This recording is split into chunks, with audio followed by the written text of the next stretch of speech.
Good evening. We're watching you're watching the smoking section, and tonight I'm very happy to have Kristina Kehrer on the show. Thank you. I'm happy to be here. And you have your own show, I understand.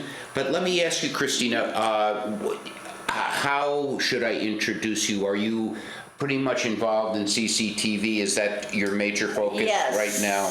Yeah, I'm a neighbor media citizen journalist. Well, I don't like to use the word journalist. Mm-hmm. I produce things for neighbor media. And neighbor media is part of CCTV? Yes. Oh, good. Now, I'm a member of a group called Cambridge Citizens for Smokers' Rights, and we feel that smokers are being let's say, stigmatized, overtaxed, overly restricted. They're harshing our buzz. I'm sorry? They're harshing our buzz. Is that an expression? Yeah. Harshing our buzz.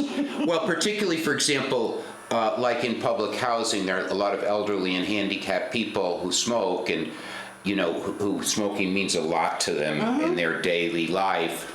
And now they're being told that they can't smoke in their own apartments, and they have to go out in the cold, and even, especially if they're female, could be subject to assault. Yeah. Particularly, and so we think that this is something that's an unethical aspect of the anti-smoking movement. Yeah.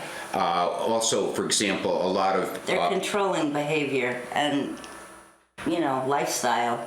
Well, and also they're controlling it, but some of the penalization of people, like there are a lot of lower income people who smoke, and right now the taxes on a package of cigarettes in Massachusetts are $5.50. That's the total taxes.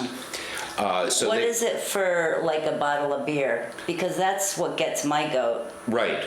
Beer, it's like untouchable. Well, part of the reason for that is that about 80% of the population uses alcohol, and only about 15 or 16% use tobacco. That could be said about cigarettes back in the day. Right, and back in the day, the taxes on cigarettes weren't so high. Right.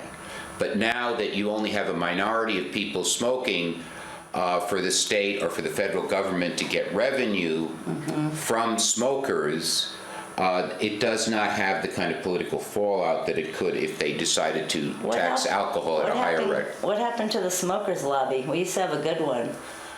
Well, what happened to it in partially was there was a settlement agreement with 46 state attorneys general in 1998 with the tobacco companies, and the tobacco companies were kind of coerced that they would no longer do any kind of real political pushback. Lobbying. What you might call lobbying, yes. And they wouldn't get sued by smokers, or like what? Well, was the deal? it's a very, very complicated deal. Yeah. Again, with 46 state attorneys general, and the Clinton White House was involved, and when did smoking become so non-fashionable? I remember when they started going after us, and I never could understand who was pushing on smokers, because when people who don't know me say they care about my health, yes, I don't believe them. No, okay. I just don't. Because we're humans. We hardly care about each other as it is.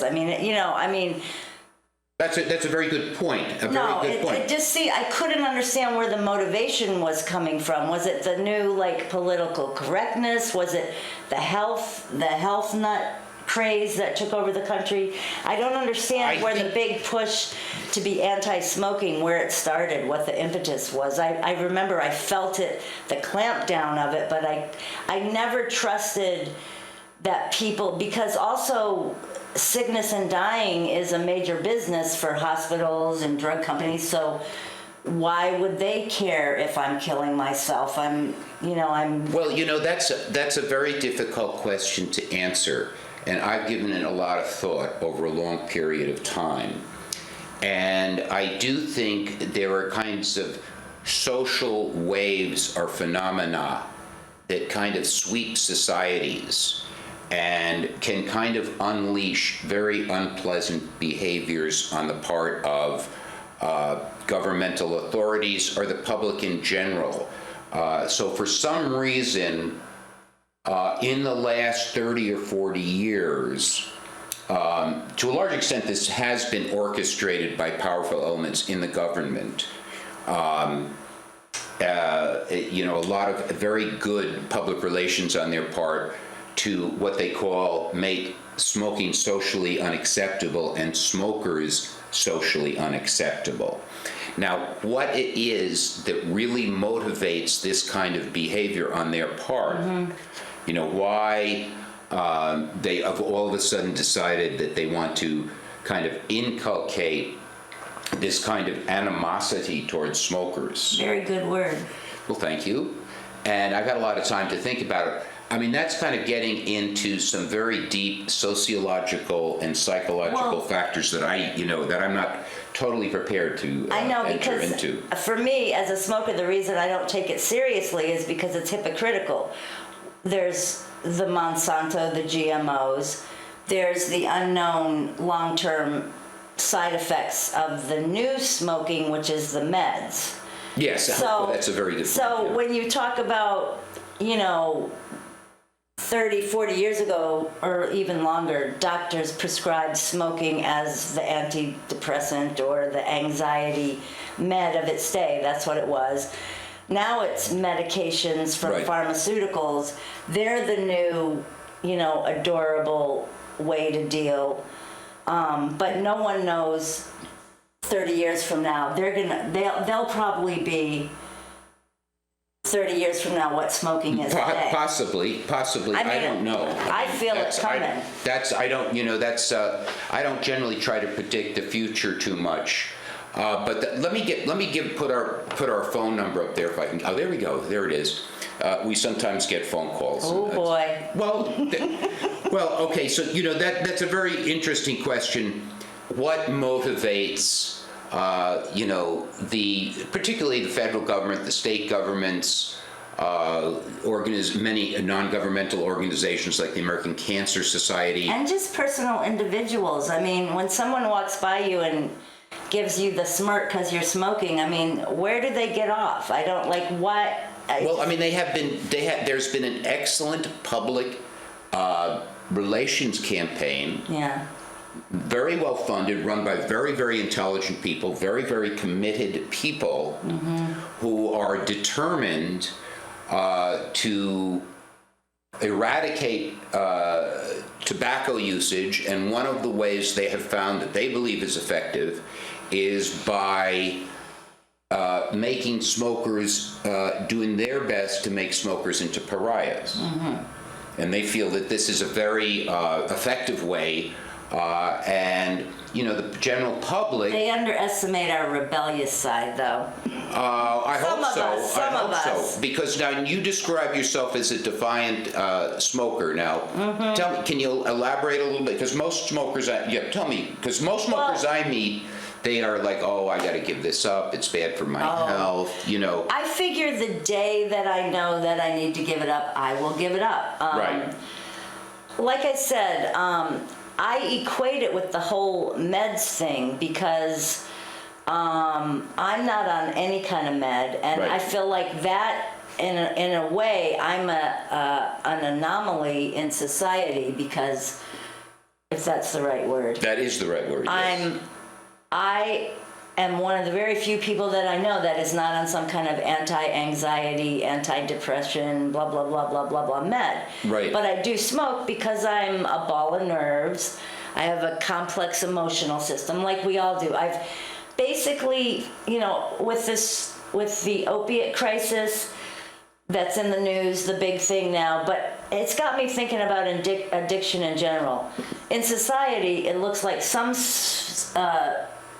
sort of substance. Humans seem to have always needed some sort of substance. Right. In all of history, you can find them engaging in something. Right. And so I have just decided that the soul, the spirit, has a very hard time being in the human body. And obviously we need something. We need the cigarettes, we need the meds, we need the alcohol.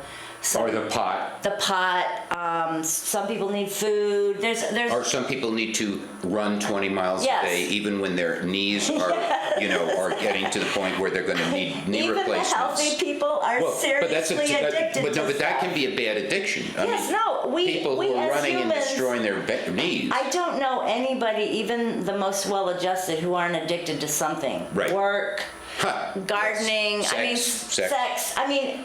All of it. Right, but so the question is, why do they all of a sudden decide, why do the powers that be That's what I don't decide understand. that tobacco is the ultimate evil? We always, as humans, always have to have the other, the bad guy, the person we're going to Well, that's part of it. We always have to be self-righteous about something, and now and that's why I say defiant, because I'm not going to quit because a bunch of people that I know do not care about me, do not even know me, Right. are telling me they care about my health, and that's why they want me to quit. I also get very frustrated when I'm 53 years old, and I have had people, and I argue, I get mad at them. Yes. When they try and tell me the dangers as they see of smoking. I'm Right. like, I'm 53 years old. If you look at me, you can kind of tell that I have a little bit of intelligence and Yes. am slightly informed. Right. I feel like that's so condescending to come at me. Like, I don't know what the rhetoric about smoking is. I know what the rhetoric is, and I've still, I've made Well, do a you grown-up buy decision. it? Do you buy it? I mean, for example. No, I don't buy it. I mean, because as I know explained. the obvious things, mucus, but lots of foods give you mucus. I know, when I talk about being a spiritual being, it's complex being human, and I don't know why we're here. I don't know stuff. But I think plenty of people die from emotional ravages in their body, as much as they could from a cigarette. Like either holding in emotions or just whatever, things, anxiety, stress, depression, So you don't buy, you think that these, kinds of propaganda that, everybody who smokes is going to die young. I don't buy them for me. If you don't smoke, you're going to be, such a healthy human being. I don't buy them for me, and I don't buy them for me. I'm not going to say for other people, but there's too many examples to me of.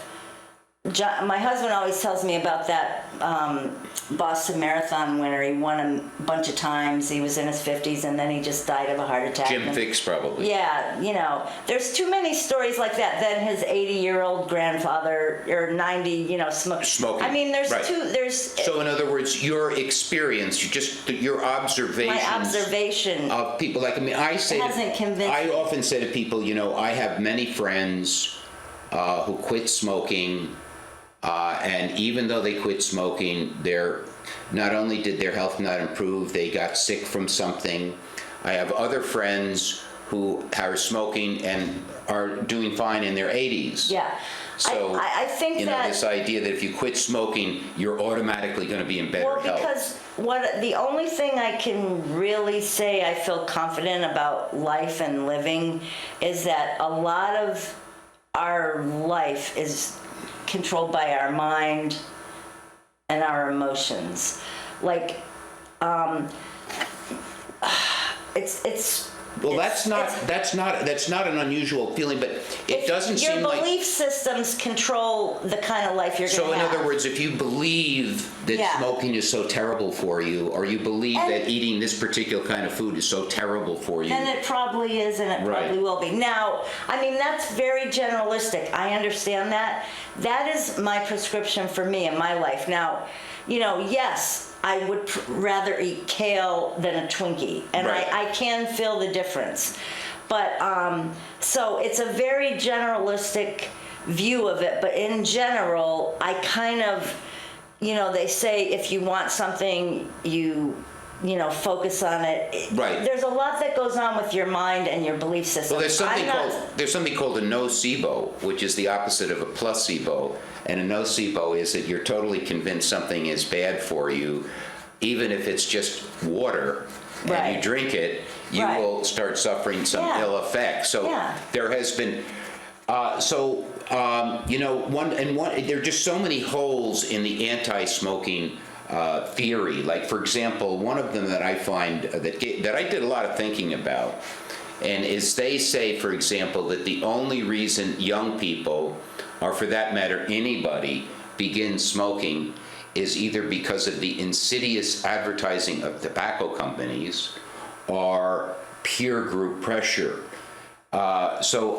I would ask you now, do you remember or do you even know why you started smoking? I mean, does anybody really know? I think it probably was peer group pressure. I'm not gonna lie. I mean, they ganged up on you outside No, and said, no. smoke that cigarette? No, as a matter of fact, it's kind of a tough thing. I mean, when I was a kid, I was raised by hippies, and everybody smoked cigarettes and pot, and I was against both of them. Is that right, really? I hated smoking of all kinds. Is that right? I would, hide and destroy their cigarette and their pot. Wow. And I would say... You're lucky you didn't get killed, right? Right? No, seriously. I think, about 13 or 14, no one was trying to make me smoke at all. Yes. I just think that because everybody was doing it, that I decided to try it. To give it a try. Yes. Now, both of those things, pot and smoking, on my first tries, it was horrible. Disastrous. I had to actually learn how to smoke. It was terrible. Oh, but everybody does. Nobody likes their first cigarette. It did. Yeah, I it don't didn't. think. No, it was horrible. But and I don't know. I hate to say, like, when I was young, like a lot of people, life wasn't easy. Starting to smoke was horrible, but then it became the mechanism for dealing with things. The chaos. Now, I think, here's the bottom line of all the addictions. Here we go, bottom line. Okay, for the opiates, all of them. Yes. I mean, I hate to say it, but the way we have created society, we basically have to wipe it all out and start again, because people do not, it's very hard, even if you know the skills, the coping skills to deal with the environment around you. We're so embedded in like a chaos culture, and there's a lot of... Right, but there's a big difference, not all addictions are created equal. And let me give you an example. There's a young man named Zach Marr, and he went missing about, 10 days ago. And he was last seen down at the waterfront in Boston, coming out of a bar. Yeah. And evidently, some surveillance footage sees him going into the water. So it's pretty presumed, it's presumed he drowned. He probably got drunk and fell into the water. That happens a lot down in Boston. Well, right, and my point is, like, when I say not all addictions are created equal, is if you say that tobacco is addiction, which I'm not sure I even buy, but let's say you do for sake of argument, no one gets into accidents because they smoke a cigarette. No one drives a car.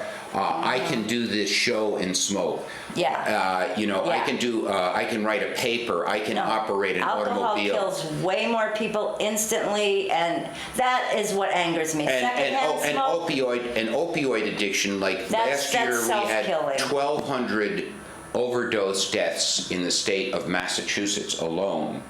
Now, there has never been, to my knowledge, in the history, in the 400-year history of the state and its use of tobacco, no one has ever died from an overdose from smoking, or tobacco, or nicotine for that matter. I mean, yes, they say if you smoke for 40 or 50 years, your likelihood of getting certain illnesses is somewhat more than a non-smoker's.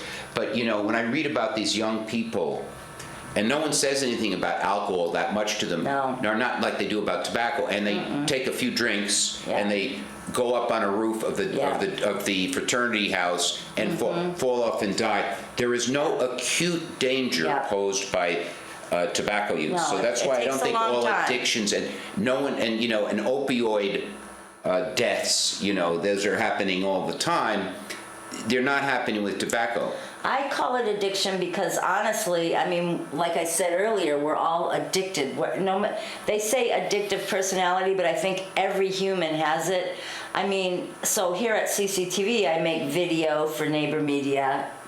I am just as addicted to editing and Final Cut. Oh, you like to edit? Yes, Boy, that's pretty interesting. I like to edit, but... You must be a masochist then. But, yes. So, see, I mean, but I do it in the same kind of, compulsive, focused attention that I would almost say I do with smoking. I mean, it's just, smoking I do kind of, it's part of me. It's. Let me just ask you how. But people are always surprised to hear that I smoke. For some reason, people think I'm a non-smoker. Right. Well, it's just become this thing. I think there's a certain element in the human heart that if it's motivated, if it's galvanized, can very easily become rather ugly. And I think a lot of this kind of, again, animosity towards smokers has been galvanized in the hearts of the public. So people,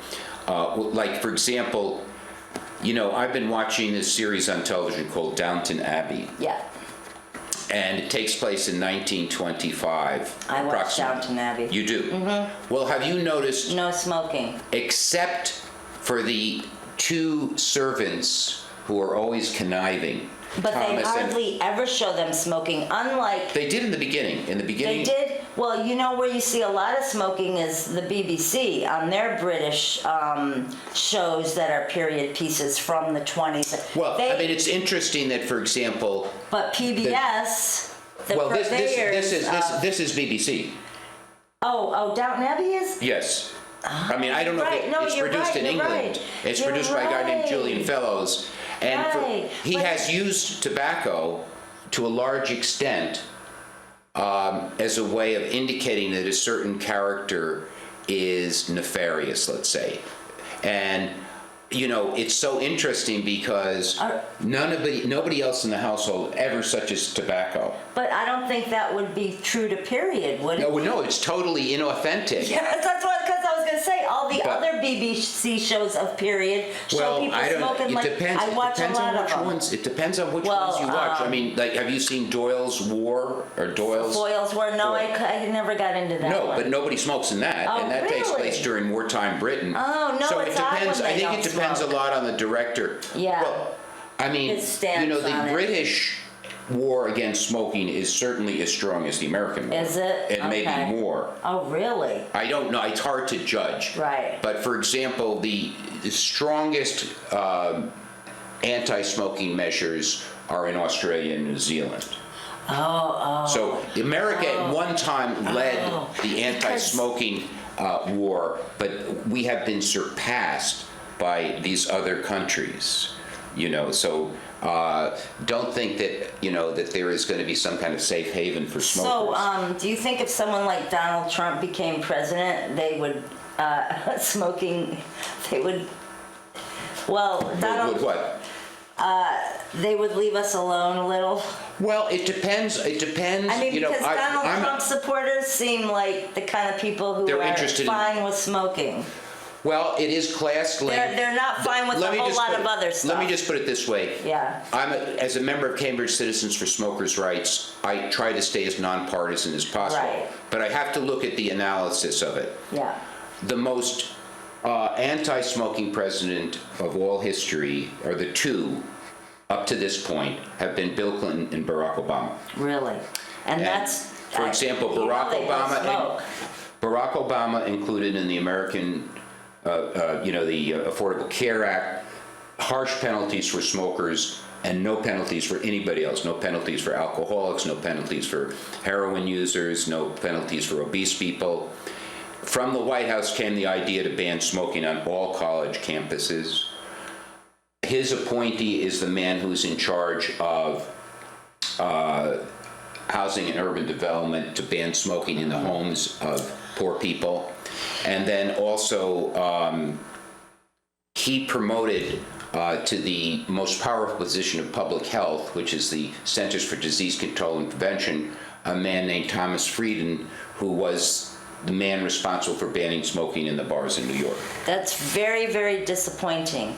Well, life is disappointing. See, you know what happens? The smokers that become non-smokers, they're the worst non-smokers of all. They're the most judgmental. They can be, yeah. As far as I have found, they are the worst. So I think he's probably falling in that category, because I have a picture of him with a cigarette. No, I know. I mean, Barack Obama did smoke. Yeah, and he smoked here in Cambridge. He was, well, at that time, the anti-smoking rules were not enforced. So, I mean, it wasn't the thing. What do you see is in the future of tobacco? Do you think they're going to be successful in eradicating tobacco? No, because I still see, I see more smokers lately. I'm not gonna lie, I see more smoke, because society is never going to be a calm, wonderful place. And people are always going to want that comfort. They're gonna need something. Right. And they may not wanna take meds, they may not wanna take smoke pot. And they may not want to take heroin. Right, and that's the category I'm in. You're in that. I'm in that category. I mean, and too. yoga and meditation, as much as I try, it's just not the as same. satisfying. You know, we're going to have to say goodbye. Thank you for being on. Thank and let you. me see if It was I can a get this pleasure. right. And we're on every Wednesday at 7 p.m. And tune in again, and maybe you'll come on the show again. I would love to. It's been a pleasure.